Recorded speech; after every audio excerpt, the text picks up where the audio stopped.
સુરતના કતારગામ વિસ્તારમાં મહાનગરપાલિકાના ક્લાસ 3 ઓફિસરો દારૂ પાર્ટી કરતા ઝડપાયા। સુરત સિંગણપુર કતારગામ તરણકુંડની અંદર મહાનગરપાલિકાના ઓફિસરો દારૂની પાર્ટી કરતા રંગે હાથે ઝડપાયા અને વોર્ડ નંબર 7ના કોર્પોરેટર નરેન્દ્ર પાંડવ સાથે રહીને 5 થી 6 ઓફિસરોને રંગે હાથે ઝડપી પાડવામાં સફળતા મળી હતી, જેમાં ક્લાસ 3 ઓફિસરોના નામ Pankaj Gandhi, senior inspector Tejas Khalasi, saving inspector Pinesh Sarang, inspector Ajay seller,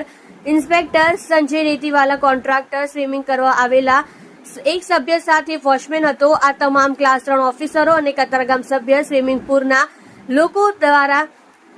દારૂ મટન પાર્ટી કરતા રંગે હાથે ઝડપાયા અને કોર્પોરેટરે 100 નંબર પર ડાયલ કરીને આ ઓફિસરોને પોલીસને સોંપી દેવામાં આવ્યા હતા અને જેમાં જે રૂમમાં પાર્ટી થતી હતી તે રૂમનો દરવાજો પોલીસ આવ્યા બાદ ખુલ્લો જણાવતા રૂમમાં પડેલ દારૂની બોટલ અને